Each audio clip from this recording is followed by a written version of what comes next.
Fique agora com as informações do agronegócio. E eu vou conversar agora com a nutricionista Carolina Chaveiro da Silva. E nós vamos falar sobre um tema interessante, que às vezes é muito comum não só no meio urbano, mas também em propriedades rurais, que é o desequilíbrio do organismo e a nutrição. Carolina Chaveiro da Silva, bom dia. Bom dia, Antônio. Bom dia a todos. Está tudo bem com a senhora? Graças a Deus. Então tá bom. Escuta, me diga uma coisa. Esse desequilíbrio que a gente comete ao comer em excesso, ou deixar de comer, ou comer errado, comer coisas que não têm um balanceamento, isso é muito comum, né? E tem prejudicado muito, né? É muito comum, porque é igual a gente vem falando sempre nos programas, Antônio.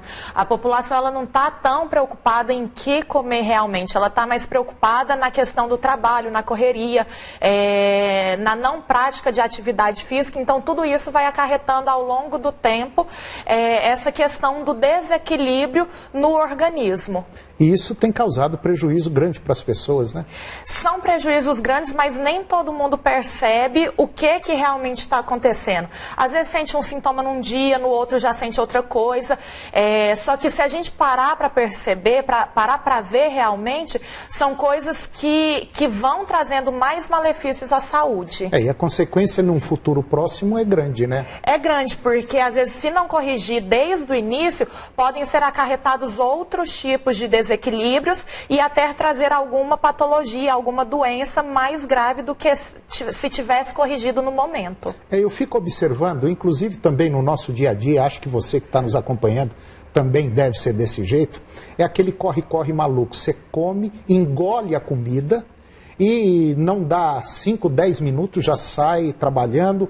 Tem gente que às vezes come até trabalhando, isso, né?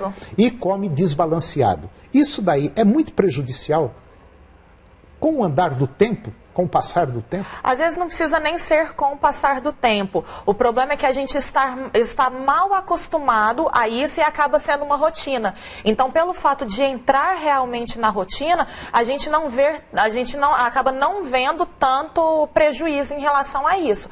Mas com o passar do tempo pode ir acarretando sim vários problemas graves. Agora, o que é esse desequilíbrio do organismo?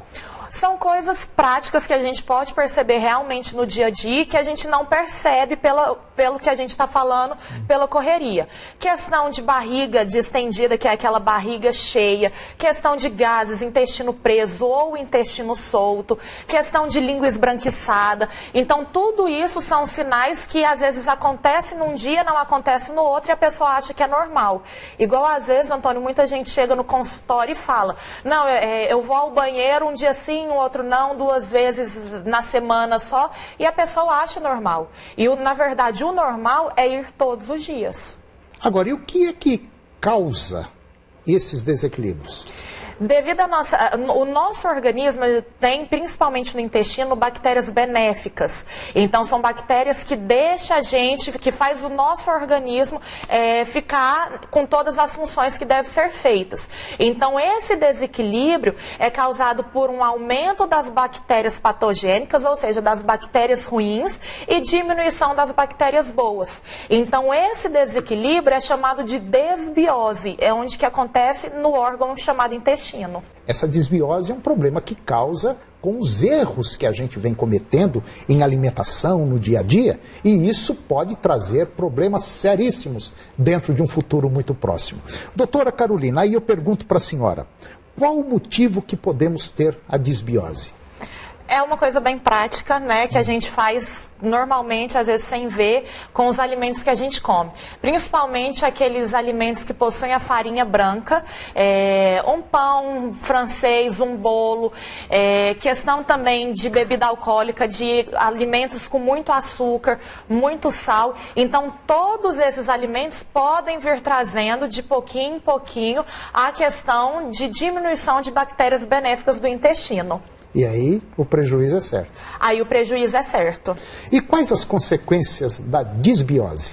Às vezes são coisas que, é igual eu vim falando desde o início do programa, que vem acontecendo, mas a gente não dá tanta importância. Mulher que tem queda de cabelo com frequência, até questão de homem também, lógico que podemos ver para o lado hormonal, mas pode também ser pela má absorção de nutrientes, questão da dificuldade de aumento de massa magra, ou a pessoa engorda demais, a pessoa que tem azia, que tem refluxo, que tem a má absorção realmente de nutrientes causada no intestino. Então, todos esses processos são acarretados com essa disbiose.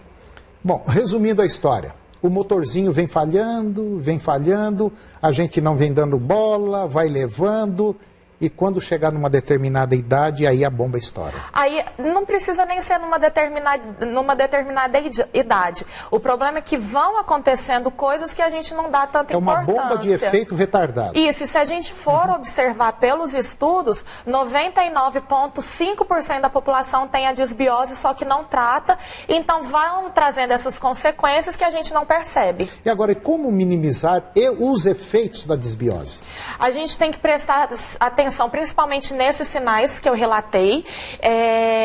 Caso a pessoa venha tendo com frequência, procurar um profissional, procurar alimentos funcionais. O que são isso? Não prestar atenção ao certo na quantidade, mas sim na qualidade do alimento. Evitar produtos industrializados, evitar aqueles temperos prontos, questão de açúcar, diminuir açúcar. Crianças, principalmente, não dá fritura, não dá aqueles sucos industrializados. E hoje em dia a gente já tem no mercado bactérias para a gente ingerir com água. Então, as bactérias que a gente tem no organismo, a gente vai pegar através de uma formulação e dar para o indivíduo melhorar essa questão intestinal. Tá certo. É interessante isso aí. Então, como eu disse logo no começo do bloco, independente se você mora em propriedade rural ou não, na cidade ou não, o problema é que a gente tem que se cuidar. Infelizmente, a maioria não se cuida e o prejuízo é grande. Porque quando chega, é difícil consertar o estragado, né? Nesse caso, acaba sendo um pouco mais fácil, porque vão ser hábitos de vida saudáveis que a pessoa vai mudando. Agora, no meio rural, acaba sendo mais prejudicial também pelo fato da pessoa não higienizar direito folhas, frutas que vão consumir, pegar, às vezes, o alimento com mão suja, andar muito descalço. E no meio urbano é a questão dos industrializados, do estresse, da vida corrida. Então, tanto nos dois meios, tanto no urbano quanto no rural, a gente tem uma alta frequência dessa disbiose. Tá certo. Doutora Carolina, mais uma vez, muito obrigado pela participação da senhora aqui no nosso programa e até o próximo. Obrigada, bom dia. E o agronegócio de hoje chegou ao fim. Mais informações você encontra no nosso site www.tvagro.com.br. E eu termino o programa de hoje com a seguinte mensagem: pessimista é aquela pessoa que vive reclamando do barulho enquanto a oportunidade bate a porta. Um grande abraço a você, um bom dia e até o próximo programa.